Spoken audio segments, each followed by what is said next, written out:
俗語話咧，10個男人就9個唔係，我想講咧係10個女仔9個中意花啫。花咧就真係好神奇嘅，女士無論咩年紀收到花都好開心噶，由3歲小朋友到80歲婆婆一律有效。喂，對男士都係噶，同一隻花2月13同2月14買，價錢差10倍，我哋都覺得好神奇噶。所以站喺經濟學立場，如果你知道點樣 fill 個 gap 咧，花店咧的確係一門生意嚟嘅。今日我嘅嘉賓 Tiff 咧，年紀輕輕就已經喺花墟經營緊4000幾隻嘅花店同埋園藝店，大概咧都已經悟到多少塵世嘅道理噶啦。今日就等我哋去參觀下佢嘅前院啦。每盤生意無論大小行業都有佢哋嘅經營理念。Two Point 每集邀請一個企業負責人，同我哋分享佢最引以為傲同最引以為鑑嘅營商 Two Point， 希望生意人可以互相提醒，做生意可以更加到位。今日同我哋分享到位 Two Point 嘅係 Hello Jeff。Hello， 你好啊。喂，歡迎你嚟到咧到位營商 Two Point， 同我哋分享你嘅營商心得。我首先介紹下你先啦，你應通常啲人或者你自己點樣介紹自己㗎？你會話你係花藝師、園藝師、花店主人、花藝術師咁藝術家，你會點樣講㗎？花墟打雜咯。因為由我一開頭開鋪到而家，其實自己都會好多係有時間需要自己落手落力做嘅。你哪怕我哋一開頭開花鋪，跟住之後一開頭冇人，咁你自己拆貨啊，跟住到我開埋植物鋪，跟住之後有時可能好多樹要搬啊，咁啊好似個花墟羅拉咁樣咧，就要2米嘅樹都要自己搬啊，咁所以我會形容自己喺花墟嘅打雜多啲，係乜都做，係啊。好啊，你花店喺花墟啦，係咪？花店嘅名叫做咩名？Front Yard 前院。咁我除咗花店之外咧，我花店隔離鋪咧就係我嘅園藝鋪。咁即係我有一間賣花嘅，一間係賣植物嘅，係啦。OK， 點解叫前院先？首先即係我哋話 backyard 就係屬於自己嘅，front yard係俾人睇嘅咁樣。有冇因為呢啲咁嘅原因所以叫做？純粹係因為我唔係好相信風水嘢，即係其實開鋪嗰陣時，人哋又話要夾下時辰八字，要點樣開鋪啊，要成。咁我就覺得其實呢啲嘢係好隨緣喎。咁其實嗰陣時嗰間鋪位就係咁啱得咁巧咧，我哋有個 outdoor 嘅地方喺出邊，咁我就諗唔到個名，咁就叫前院，就係咁。OK， 係好 hea 嘅。冇特別嘢嘅，咁但係front yard對於嚟講有冇啲咩特別嘅感覺？所以你叫佢做front yard？因為由我開花鋪嘅時候，我就已經 mark 中咗隔離開植物鋪嗰個位，佢係一個全 outdoor 嘅地方。我唔知可能喺佢之前，我唔知你有冇行開花墟啦。咁花墟咧就係以前嘅康打嘅場嗰度。咁佢出邊咧係有成20幾個車位噶嘛，咁我其中最而家成個植物鋪 outdoor 嗰個位置就係以前應該係有擺10幾架車咁樣喺度做 display 嘅。咁我就一路以嚟都覺得係一個城市嘅地方，即係香港一個咁細嘅地方，有一個咁樣 outdoor 嘅地可以做到啲咁嘅嘢都幾得意喎。咁我就由開花鋪嘅時候，雖然我唔係 aim 住我間花鋪嘅位置，但係我就 aim 咗隔離嗰個位置。咁所以其實我希望有一個大嘅yard係可以擺到好多唔同類型嘅植物，係啦。OK， 你其實好有我係咪應該講好有野心或者好有 planning， 即係諗緊我自己有間花店嘅時候，其實我已經諗緊隔離個鋪位，其實我就嚟會攞嗰個鋪位㗎啦咁樣。咁係咪一路諗嘢或者做嘢嘅時候都係有咁嘅野心？我唔可以話呢個係野心喎，我純粹覺得呢個係個人夢想與衝動嘅問題。係，我覺得嗱，即係其實身邊有好多人成日講話我份工好辛苦啊，我想出嚟創業啊。咁但係咧，卡咗喺一個位就係啲人就係既唔願意放棄佢自己 full time 嗰份人工，但係佢又成日覺得唔好，或者係好想出嚟做啲嘢，但係佢哋就冇嗰個衝動去做呢件事情。我覺得有90%嘅人都係有諗過，但係冇呢個衝動。咁所以我開呢間鋪頭係衝動先嘅。OK，老老實實係。開花店先嘅，花店係係衝動嚟嘅。係園藝店就真係係 plan 咗㗎啦，跟住係之後 passion 嚟㗎，即係係啦。有咩分別啊？兩樣嘢對於你嚟講，嗱，花咧就英文就叫 cut flowers 啊，真係鮮切花嚟嘅。咁我哋平時間花鋪咧賣嘅，除咗係鮮切花嘅日常嗰啲零售之外，我哋會做花束啊、花籃啊、一啲商業嘅花藝佈置。咁而園藝鋪係真係種植物。如果你話譬如可能係有水種、泥種，係種一盤嘢出嚟嘅。咁細至可能平時嗰啲細細盤嘅虎尾蘭啊，到我哋4米嘅椰子樹啊，咁樣呢啲就係以種為主，我哋就係植物鋪啦，係啦。OK，兩樣都係你嘅 passion，因為話其實園藝可能好似頭先聽，咦我一早就諗住要做㗎啦。咁係咪園藝鋪先係你嘅 passion？因為話其實係兩個唔同嘅感情㗎有。我其實點解會做花？其實我係做花同氣球先嘅，係做 event deco。咁其實 back to 其實我嗰陣時啱啱畢完業咧，就其實喺北京做嘢。我係做咗，跟住我係做咗 side business 喺北京先嘅，就係做花同氣球。咁跟住咧就因為疫情啊嘛，咁就要翻嚟啦。咁跟住嗰陣時其實在一開頭咧，其實我都冇呢個完美嘅憧憬住嘅。咁我就有咁啱有人退股，就話我哋有間花束鋪，真係摘嗰啲好傳統嘅bouquet嘅。咁就話你有冇idea？不如試下啦咁樣。咁嗰陣時就真係純粹係擺一嚿錢喺度睇下會唔會有機會賺。啊點不知原來會喎。咁既然我又識花，我又覺得原來香港係有呢個 market 嘅，咁我就膽粗粗嘅衝動就係開咗間花鋪先啦。但係園藝咧，其實係我由細到大，即係我自己都會好中意去種唔同嘅嘢嘅。由我可能一開頭細細個種下啲花花草草啊，到之後我中意種果樹啊，咁到我而家咧，我自己個人係好中意沙生植物，即係嗰啲仙人掌啊嗰啲，我即係每個年紀都有唔同中意嘅嘢，但係係啦，一開頭冇諗過將園藝變成一個事業嘅，但係慢慢就見到嗰笪地之後，就會萌生咗呢個 idea，香港係冇嘅地方。OK，問一問你個 background 先。頭先你講你喺北京做嘢嘅，咁所以其實可能你個 background 並唔係我屋企就係農夫嚟嘅，咁所以我需要花咁。你自己係咩 background？點解會中意點樣開始中意種樹咧？即係你由細個已經開始啦，已經中意㗎啦。種樹即係植物嚟講咧，就真係因為本身自己屋企就自己中意種嘢嘅，就覺得嗰種感覺就係需望住佢開到粒果，即係譬如可能由你種一棵檸檬樹，由你真係細細粒一個好似好細粒嘅一嚿嘢，慢慢點樣去種成一個果出嚟，嗰種嘅成就感係我中意嘅。咁但係你話我個 background 其實就完全係同呢啲無關，一開頭未開呢間鋪頭係完全冇嘅。咁但係花係真係因為喺北京其實自己係接觸多咗嘅，咁就慢慢所以咁樣做咗先咯。OK，所以你嘅 background 係同花無關嘅，同種植無關嘅，無關㗎。哦 OK，係啊。咁所以就係突然轉態，將個興趣變成職業啦。係啊，真係完全即係我爹哋媽咪完全唔係做呢啲，即係冇一個屋企人係做呢啲。OK，我想問花對於你嚟講係咩嚟嘅？我覺得係一個情感嘅治癒喎。以前可能望單一支花嘅時候，你會覺得咁佢咪就係一個花咯，或者係有人送一扎花俾你，佢就係咁生日就係收花或者收禮物，即係嗰種嘅 concept。直到慢慢真係開始了解咗花，每一次當你以前我係做 event， 即係幫人哋整花先嘅，慢慢係見到原來人哋一入到嚟嗰種嘅喜悅啦，原來花係可以令到人心情真係會變好啦！人哋收花原來係嗰種感覺係由你摘出嚟見到人哋笑嗰一刻，係嗰個感覺嘅轉換咯。由一開頭覺得因為可能我比較男人婆啦，咁一開頭就係花就係花，但係慢慢就會變成你真係識得欣賞，就係因為我就算俾譬如我用一扎花，我要用50支唔同嘅花材，我擺50支喺我嘅手上面，同你整出嚟嘅50支都係唔一樣，俾人嘅感覺都係唔一樣。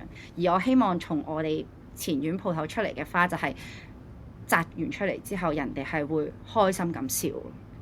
情緒治療，我覺得喺呢個香港咁大壓力嘅城市下面係非常之重要嘅。哇，OK，花嘅治癒師，頭先我都講啦，即係其實我點解要問你點樣稱呼自己呢？因為其實我有啲唔同嘅朋友啦，即係佢哋做花嘅，有啲真係叫自己做花藝師，有啲叫做園藝師，有啲我花店主人咁，所以真係有啲唔同嘅嘢嘅，即係有藝術家咁樣，我中意插花嘅咁樣。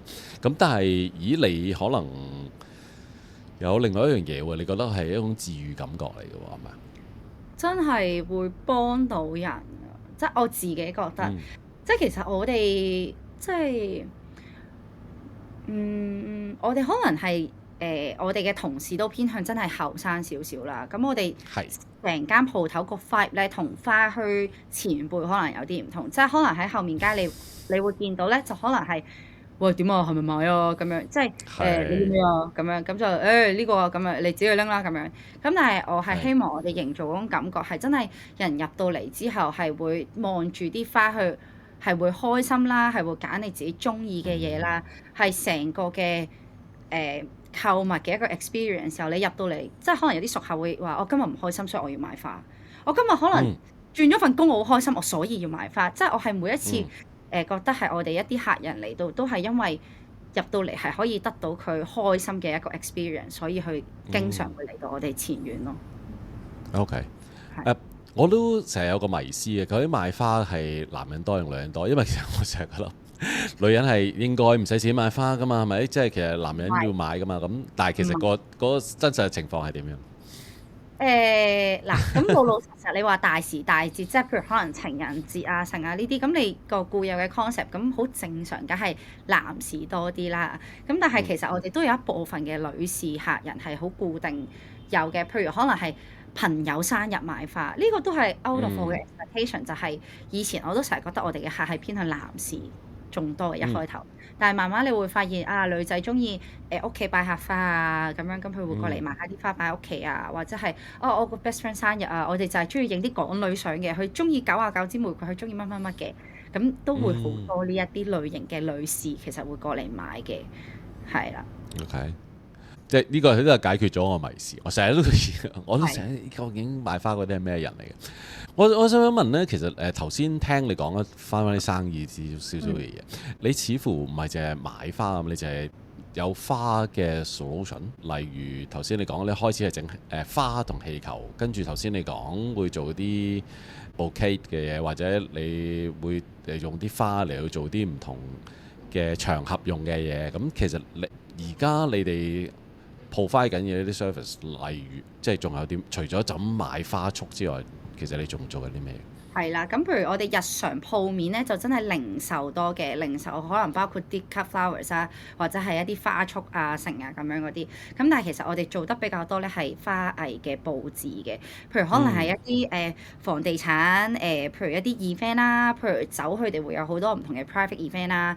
咁除咗呢啲 to B 嘅活動，佢哋會需要用到花之外，其實我哋都有一班客人咧係譬如可能係住嘅屋企比較大嘅，咁可能佢哋空間係多嘅，咁可能佢哋一入門口，咁你都知啦，嗰個一入門口通常就4-5米高噶啦嘛，咁佢哋嗰啲地方中間可能要擺一個好靚嘅花，咁我哋會定期做 weekly 嘅嗰啲上門換花嗰啲服務嘅，係啦，咁同埋餐廳都唔少嘅，餐廳都會用到呢啲周花嘅服務都多嘅，咁我哋其實最主要就係做呢啲為主嘅。我想問一間花店嘅 B to B 嘅客多啲，因為 B 即係你啦，B to B 嘅嘢多定 B to C 嘅嘢多？頭先我聽好似好多 B to B 嘅嘢。係，我哋 to B 嘅生意係會多過 to C 嘅，因為 to C 你嚟嚟去去講真都係買散花啦，買花束啦，咁當然遇上一啲節日性嘅嘢，譬如可能係我哋嘅最大嘅收入。即係鋪面嘅收入係新年啦、情人節啦、母親節啊，咁呢啲季節性嘅。父親節真定假啊？冇啊，母親節啊，父親節拜拜㗎啦。OK。母親節係我聽咗就母親節遲啲。係啦，母親節係啦，都會係咁。當然嗰啲時間就真係會多少少walk in嘅生意啦，係啦。OK，我問一個問題先，你覺得自己係一個愛花嘅人嗎？係啊。你係咪？ OK，咁如果你係一個愛花嘅人呢，其實你見到 B to B 同 B to C 嘅生意，對於你嚟講有冇啲唔同嘅感覺㗎？因為 B to B 嘅生意，我懷疑啊，10成9都係唔係重點嚟嘅嘛，即係對於佢嚟講，嗰係裝飾嚟嘅。B to C 嘅其實可能係因為好似你講，我真係好想去令到一個人開心，所以去買花。咁當你見到呢啲唔同嘅客人嘅時候，其實你自己有咩感覺嘅？我又唔認同話你 to B 嘅客人就一定係將花作為一個普通嘅 deco。OK，譬如可能我哋平時做得真係比較多咧，可能係一啲酒嘅 private event 啦。咁我哋係直情每一次都會為佢一支酒，即係譬如佢個果香味而設計擺喺嗰支酒側邊嘅花係乜嘢嘅。譬如可能我哋經常係同 Cloudy Bay 佢哋合作啦，咁佢哋每定期咧都會有啲 private event，有時可能係請 KOL 嘅，有時可能係請佢哋一啲比較大嘅合作伙伴去過嚟，真係試菜啊、試酒啊咁樣。咁每一次我哋都要因應佢嗰個 event 去做一啲唔同嘅調整嘅。而譬如可能係一啲酒類型嘅 event 啦，我哋係作為一個主角嘅。直情係你講咩打卡 backdrop 嗰啲都唔夠我哋啲花嘅 budget 係會多嘅，因為喺佢哋角度就係希望人哋入到嚟就係有嗰一個 vibe 去感受，見到譬如可能係呢一支酒，譬如最簡單啦，有啲檸檬香味嘅，我求其一個例子啦。咁可能我哋除咗擺啲檸檬之外，我哋仲要擺啲香薰啦，我哋可能要設定啲檸檬俾人哋感受，聞完支酒，有可能佢哋會拎住啲果香味嘅材料啦，去睇下。我一見到呢支酒，我就會諗起，佢係檸檬香味嘅咁樣。我想問呢個係 Cloudy Bay 俾你嘅 instruction 嚟㗎，因為其實你諗其實應該要係咁做，所以而做咗出嚟嘅效果好好，所以 Cloudy Bay 繼續去用呢個方法去做。唔係酒嘅品牌啊，成日佢哋不嬲都係好多以呢啲為重嘅。係咩？OK，我真係唔知喎，原來一個酒莊佢哋搞我估你講嗰啲 wine tasting 嘅嘢啊，咁但係佢哋會俾你 instruction 係，咦我想Tiff，我想今次做支酒檸檬味嘅係有蘋果味嘅，所以你幫我擺啲嘢嘅時候係要提高嗰種感覺嘅，係真係會有呢啲 instruction 嘅。係啊。咁因為呢個可能係佢哋本身嘅母公司嘅指引啦。咁但係因為唔同嘅地區又有唔同嘅花材啊，唔同嘅感覺，咁所以佢哋就會好交俾佢哋自己，即係當地嗰條 team 去自己去諗。但係個大嘅 guideline可能就係咁樣嘅一個元素，就係佢需要加入同佢哋相關嘅果味啊，啲 nuts 係啲乜嘢啊？可能你鋪出台嘅時候都要擺埋唔同嘅 nuts 出嚟啊，咁樣咯。咁你係咪要試咗先㗎？即係自己去試咗就先。咁當然啦，佢哋佢哋啲酒嘅 event，即係除咗係可能我之前有另一啲 event 咧，就係佢支酒真係過百萬嘅，咁嗰啲真係唔使試啦，即係俾你都嘥啦。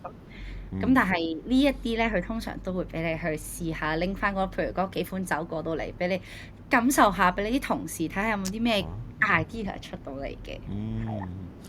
酒 make sense 嘅，因為係講緊一啲感官上面嘅一啲要求嘅，咁所以其實對於我嚟講係新嘢嚟㗎，即係 make sense 到爆咁，但係其實我哋係唔知嘅，即係所以可能有時我哋去一啲酒嘅 event 嘅時候，點解覺得呢支酒咁正，翻到屋企唔同晒嘅咧？就係因為可能你搞個鬼啦，係咪？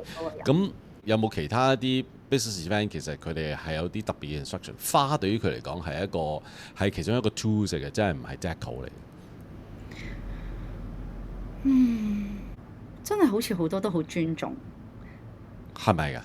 係真係你俾，因為講真，其實呢一樣嘢學你話齋，其實佢有得冇有得，佢可能揾到即係同樣嘅 budget 可以做到其他嘢。但係當一間公司願意俾起呢個錢，佢就係純粹係為咗呢件事做得靚嘅話，通常佢都會比較尊重一啲花藝嘅創作咯。反而係 to C 嘅嗰啲 private 嘅 birthday party。係啊，即係譬如可能係啲豪仔入邊，可能就係嗰啲咩60歲啊，個仔20歲生日啊，即係會好盛大嗰啲咧。可能對於佢哋嚟講，真係花就純粹係一件充當場面嘅一個感覺，即係要係啦，就係一個裝飾品咯，就係冇用嘅裝飾品，但係就係要有嗰種。我想問一樣嘢，其實呢又係另外一個迷思嚟嘅，特別係你中意花㗎係咪？咁當啲人攞花去做 deco 嘅時候，你有咩感覺？即係或者你明知嗰扎花係佢嚟做 deco 嘅時候，對於你嚟講會唔會有啲唔同嘅？譬如開張，即係成個花海咁樣劈晒喺度，咁其實係我唔知，真係好似冇人睇咁樣，亦都冇乜人理咁樣，甚至就係收工劈晒喺度，由得佢咁樣。對於你嚟講，你有冇心痛感覺？我又唔覺喎。香港有個好奇怪嘅我覺得平時可能你比較少去留意啦，就係每一間鋪頭開張，只要嗰一晚咧，你唔嗰個新開鋪嗰間鋪頭啦，唔將啲花籃擺入去佢嘅就有人去掹啊嘛，鋪頭入邊啦，即係就咁擺出邊啦。咁你就會見到第二日其實有好多花已經俾人拎走咗。咁如果我覺得花本身嘅原意，雖然我愛花石花，但係佢係為咗俾人開心啊嘛。咁如果係經過嘅人去抽起咗，其實話唔定佢都有開心嘅感覺。咁所以我又冇話真係即係見到成個花海，我就會覺得啊好嘥花好盛。咁佢個 purpose 就係希望令人開心嘅話，咁我相信無論係咩人見到佢或者係掹起佢，只要佢開心，都係達到佢俾人切出嚟嘅用途咯，即係個生存意義啦，係咪？即係花嘅生存意義就係令到人開心嘅。OK，好。花係咪一個季節性生意嚟嘅？抑或其實係冇乜所謂嘅？其實唔同嘅季節其實做到同一樣嘅嘢嘅。咁老實講咧，就係我哋門店花墟啦。咁你係會好明顯見到咧，就係。真係一定係有上有落嘅，季節性你講得冇錯嘅。譬如可能係我哋由新年到情人節一定係最好生意嘅。情人節嗰一個禮拜之後咧，簡直我哋係每一日鋪頭都可能開緊 party 嘅，因為係冇人會冇乜人嘅。咁跟住可能冷冷淡淡，咁你又執下嘢準備下嘢，咁又可能母親節又到咯。母親節完咗又可能開始係畢業。咁雖然唔會話係好似情人節或者新年咁樣，即係下下都去到最頂峰嘅。咁但係佢係一個上上落落都叫做扯翻到一條線嘅效果咯。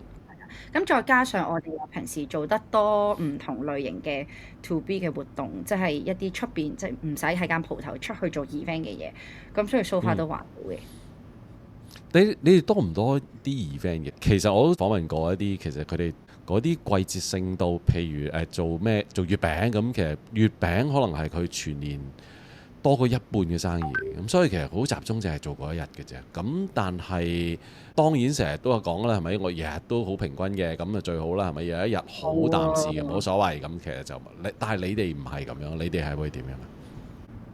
淡得嚟，其實我都唔覺得有幾淡喎，即係可能係我真係個人係我係屬於太過正面嘅人嚟嘅。咁我覺得其實淡季咧，即係嗱，老實講譬如落雨嘅日子，我哋門店嘅生意一定係差啲嘅。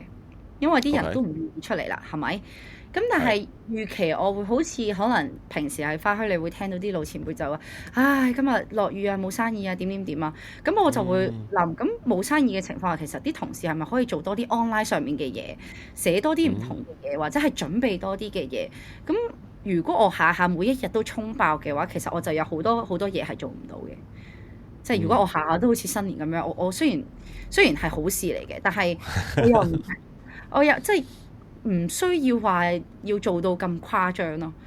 我覺得有時淡嘅時間，我哋都會可以係好好休息同好好充分咁樣去應對下一次嘅來臨。所以係啦，我覺得 OK 嘅。好，問下你個人嘅問題先。你自己有冇一種花你係最中意嘅？我係一個好花心嘅人嚟嘅。有冇一種花係最中意？冇。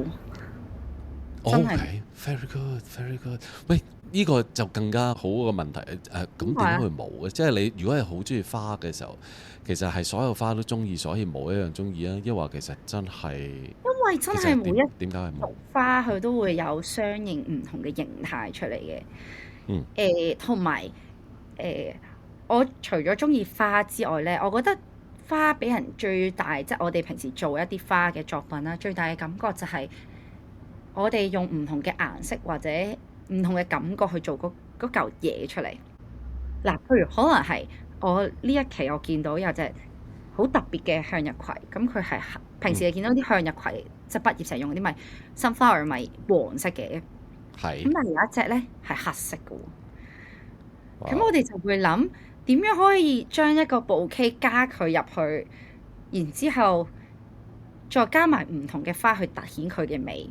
咁呢個係我中意晒成一紮花嘅感覺咯，而唔係我單單就係見到一支花我就覺得哇佢好得意。因為雖然花係令人開心嘅，但係我相信經過加工嗰種感覺係再正啲。係啊。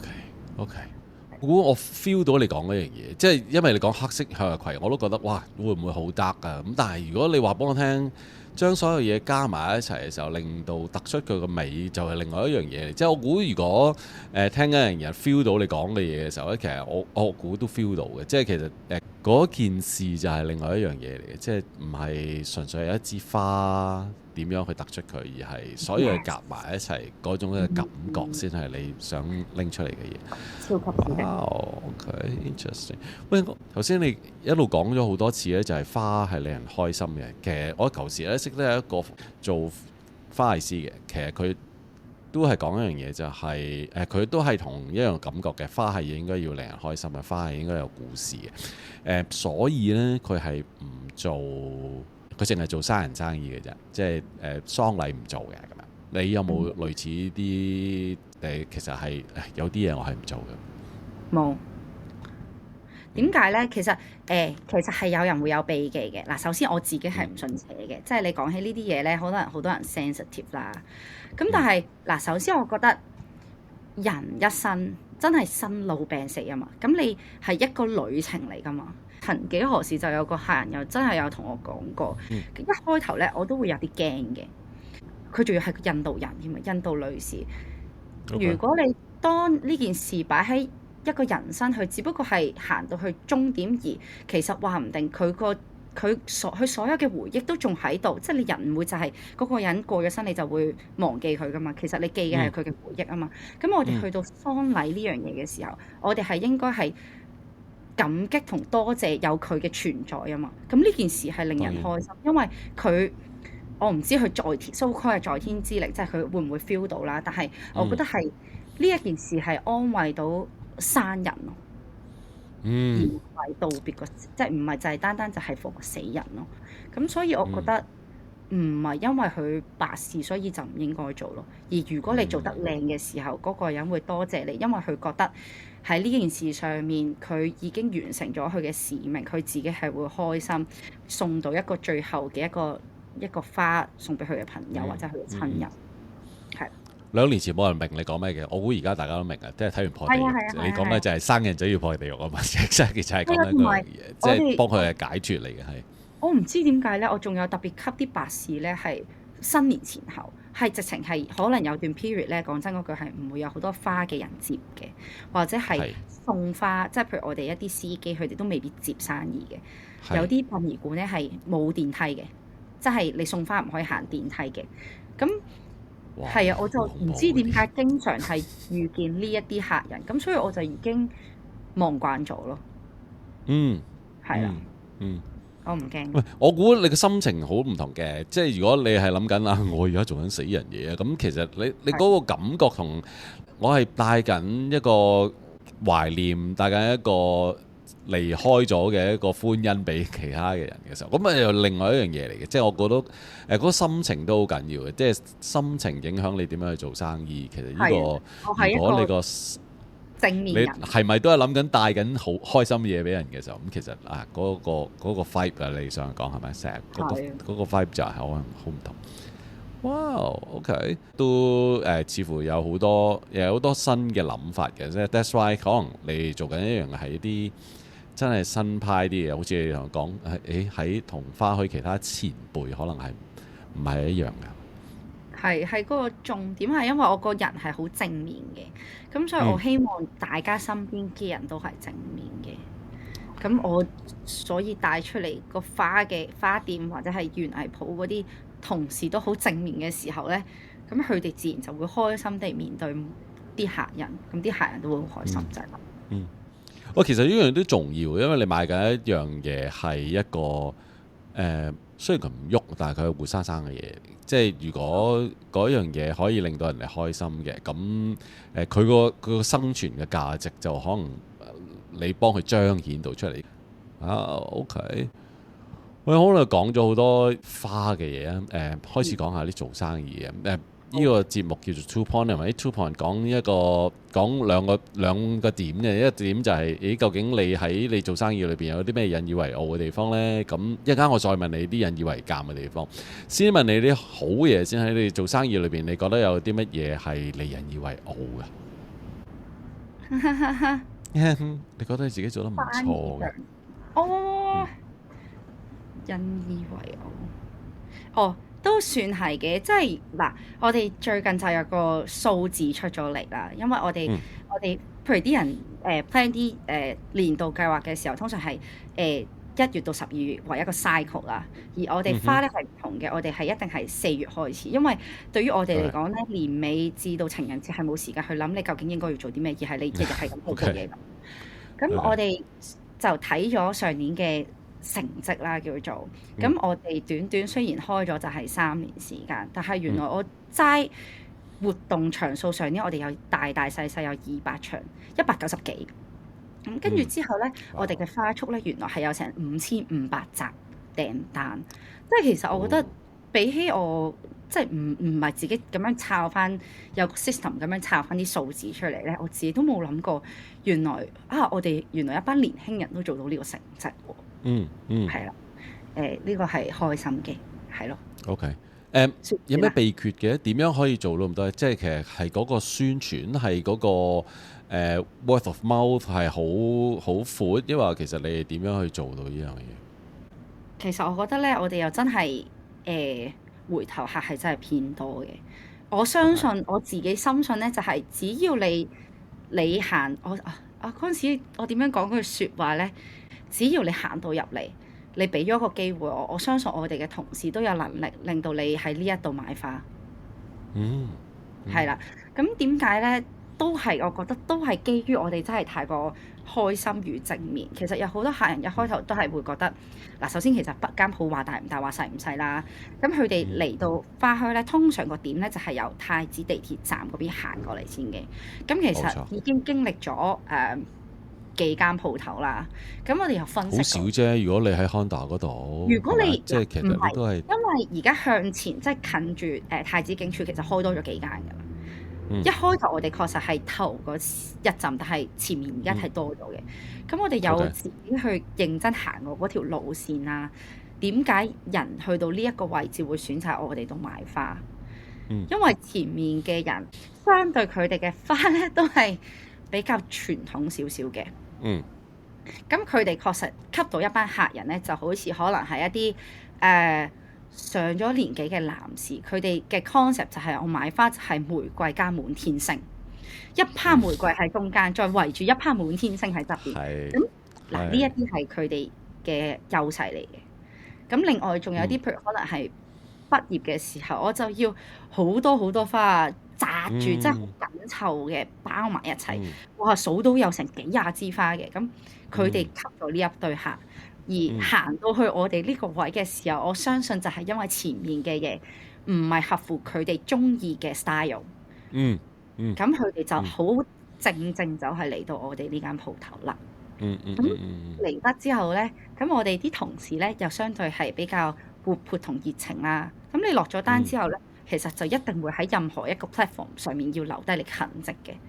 例如你 IG 啦，嗱，譬如你後生少少咁，我你 IG 啦 follow 我哋啦咁樣，或者係你成熟少少可能 Facebook 啦，咁再唔係咧就係有唔同嘅渠道，但係當你寫咗張單嘅時候，你有咗電話 number， 我哋嘅客人係唔係我哋嘅同事係會有回訪嘅，即係譬如今日17號你訂完紮花，可能19號我哋會同事問你嗰紮花有冇啲咩問題，咁另外我哋又再 promise 咗咧，如果嗰紮花送出去2個鐘頭內，你真係有咩問題，你覺得唔滿意嘅，咁你可以拎翻嚟，我哋會再幫你整過嘅，咁慢慢就係儲落咗一啲人氣翻嚟啦。OK，係啦，我哋嘅回頭客係真係多。我想問你講咗好多次，你啲同事其實係好活潑或者好特別嘅咁樣啊。我想問你去揀同事嘅時候，其實有啲咩 criteria？我請人從來好少我覺得人行到入嚟，你講嘅我就信嘅，呢個係一定第一點。如果唔係就唔會做成一個良好嘅關係。我揀同事唔睇學歷嘅，我唔睇你以前嘅 background，你哪怕以前係搶劫打劫都好。但係呢一刻，如果你係正面嘅，你個人係開心嘅，你可以帶到嗰種感覺係你會想喺呢度做好呢件事情嘅，係我會更加睇重嘅。咁當然你話一個花藝師嚟到你唔識插花，咁呢樣嘢唔得啦。咁即係一個基本條件上面，佢一定係一個咁樣正面嘅人。但係佢哋要識插花嘅。係咁，即係話，譬如我哋請花藝師，咁我哋一定要嘅。花店助理就係你個客行到入嚟，你係咪點都要 say 個 hi， 即係你點都要問下想要啲乜嘢，即係要有呢個主動性咯。係啦，係我哋仲。但係你都係要揀活潑㗎嘛？頭先你講係咪？你要揀活潑嘅。係。你成日講咗好多次㗎，要 positive 嘅，要俾多個 vibe 人嘅係嘛？即係類似呢啲嘢一定要。OK。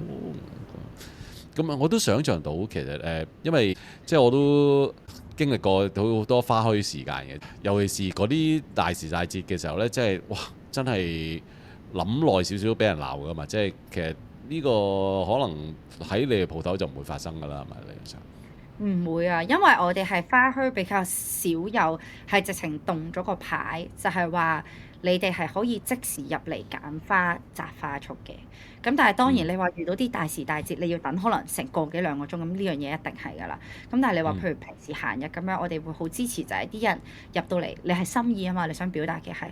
咁我哋 instead of 就係除咗一包包嗰啲散花之外，其實我有好多單支嘅花嘅，即係幾蚊支、幾蚊支、10蚊支、10蚊支咁樣。咁啲客就會自己抽完佢想要嘅嘢，然之後我哋幫佢做一個 bouquet 出嚟。係啦，咁所以我哋應該比較少閃又唔會鬧人嘅鋪頭，同埋係願意俾人士喺度等待嘅，係啦。係。頭先都有講過，我哋其實鋪頭係偏向多年輕人嘅。係。我哋最有心思嘅男士嚟講，即係你講起男士呢個 target group 就有咁啱講起，就係後生仔，講緊係可能即係16歲 ish 初出茅廬地拍呢個初戀。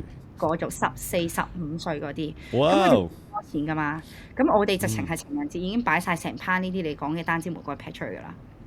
咁唔係因為個個人就俾到呢一個價錢去買嗰啲嘢㗎嘛？咁我哋如果冇記錯咧，平時我哋係賣28蚊，咁情人節嗰日我哋好似係賣38定48嘅，咁一定係貴咗㗎啦。咁但係有 provide 相應嘅，但係已經好良心㗎啦，已經好良心係咪？如果唔係賣一嚿水一支，有幾難咧？冇嘅，我哋冇嘅，係啦。繼續落去啦，我哋 2 point 裏面第二個 point 其實講緊就係你有冇啲咩嘢係引以為鑑嘅咧？喺你個營商裏邊有啲嘢覺得仲未做到最好嘅，可以改善嘅，會係啲咩嚟？哇！其實我反而講呢個，我仲開心過講嘅。嗱，我其實覺得自己咧係因為我中意嘅嘢實在太多。即係花同植物，我覺得就算你有幾專注去讀所謂嘅 cert 之外咧，其實呢樣嘢你係學唔晒，因為佢唔係好似 IT 咁樣，即係你好死板咁樣，你係咁樣打呢個 formula，你 suppose 就應該打呢個 formula。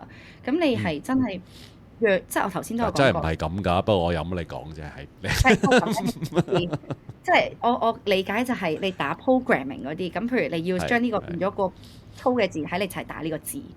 但係花就真係，就算同一樣嘅花，其實佢嚟到可能係有啲可能向直生嘅，有啲可能向攣生嘅，咁會有好多好多唔同嘅形態。咁隨住時間，你中意唔同嘅國籍嘅花嘅時候咧，你自己無啦啦個 mindset 咧，中意嘅嘢咧都會有所不同。譬如我 crazy 啲咁講，譬如我今日我睇咗一集韓國花藝師整嘅花束，我好中意韓國 style，但可能過2個月，我突然之間睇到一個俄羅斯嘅，佢好中意做一啲顏色好大嘅 contrast 嘅時候咧，我又突然之間又中意咗。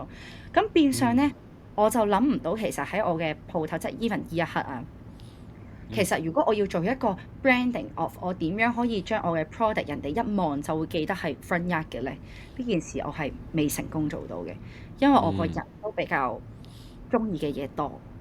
咁但係我到而家都其實呢樣嘢都維持咗我成年幾2年，其實我應該係向邊一樣嘢發展會比較好啲咯？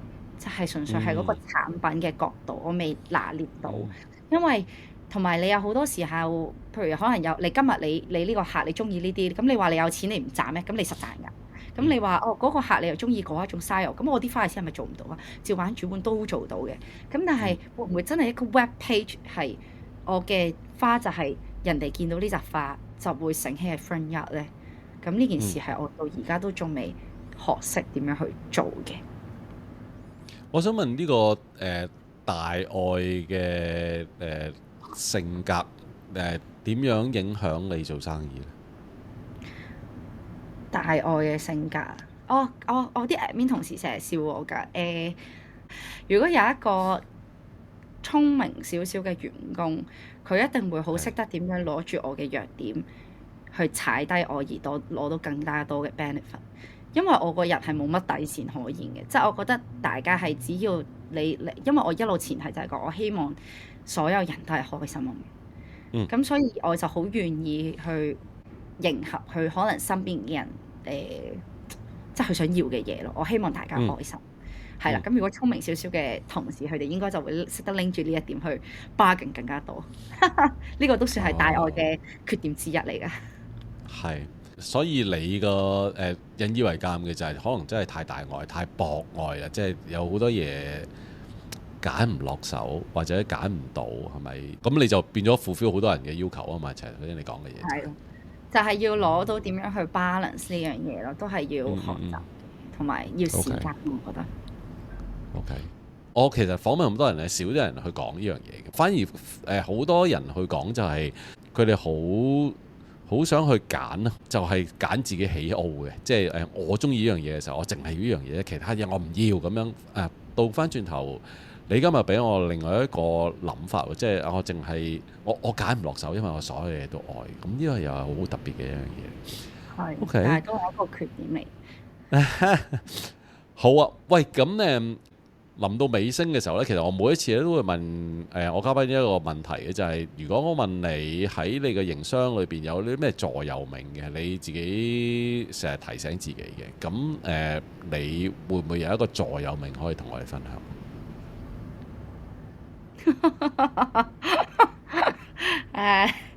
我無論遇到咩事情嘅時候，我都係正面咯。我真係嘅，係。雖然我唔知你明唔明，可能我之前真係身邊太多負面嘅人嗱，每一件事情我都係會好正面嘅。咁我極其量好辛苦嘅時候，我中意望住個 mon，即係譬如做下電腦嘅嘢，我會一聲嘅咁樣即係咁樣啦。但係好解壓，同埋即係譬如可能係一啲譬如可能今朝我個司機遲到，咁我會正面同埋冷靜咯。如果唔係嘅話，你只會喺度怨佢嘅時候，可能佢送得。即係你知揸車啦，佢又今日落雨天又危險咗啦。咁可能話唔定佢唔開心，跟住話俾人鬧完，跟住佢自己個腦係咁諗嘅時候，佢又行錯路，我更加遲啦。咁所以，我覺得每一件事就係正面同埋冷靜。冷靜我都未必做到嘅，但係正面就一定係我咯。OK。係啊，我想問呢，正面會唔會影響啲花嘅？即係成日講花係有生命嘅，即係所以如果你正面啲，佢又會開得靚啲；你開心啲，佢又會你會覺得佢會開靚啲噶嘛？係咪？我覺得中間係少咗一環。當你正面嘅時候，你個人就會開心。你開心你就願意幫你啲花換水，換水嘅時候佢嘅持久度就會高咗啦。呢個係勤力與否嘅問題啫，係啦。OK。你都似乎係一啲好 solution driven 嘅人嚟，即係其實嗰樣嘢係花可能係一個 solution 嘅其中一樣嘢嚟嘅，即係不過你要諗究竟點樣去籌劃呢件花，即係其實佢唔係淨係擺一支喺度咁簡單，即係其實佢係一啲湊集成為一啲可以解決問題嘅一啲嘢，可以帶俾人正面、帶俾人開心嘅一樣嘢。都係嘅，應該係咪？OK，應該都係。喂，好啊，我估今日啲時間差唔多啦，即係都聽到好多你講關於花嘅嘢，咁啊希望你繼續去做好啲啦。即係我見你年紀輕輕可以做到咁多嘢，其實都真係唔簡單。即係希望你嘅經歷或者你所講嘅嘢，會對其他年輕人當佢哋去發展佢哋生意嘅時候有一啲幫助。好啊好啊，多謝晒你先。喂，我多謝你就真咁今日嘅時間多謝你啦。咁好下次我有機會再同你傾偈啦。好啊，唔該晒。 OK，thank you。拜。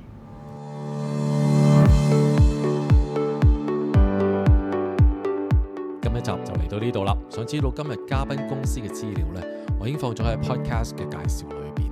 如果想聽多啲公司嘅到位營商 True Point， 記住 follow True Point 嘅 podcast。又如果你知道一啲企業故事，覺得需要有多啲人知道，請你喺 True Point 嘅 Facebook 或者 IG PM 我會試下同呢啲企業傾偈嘅。咁今日係咁先，下個星期四再見。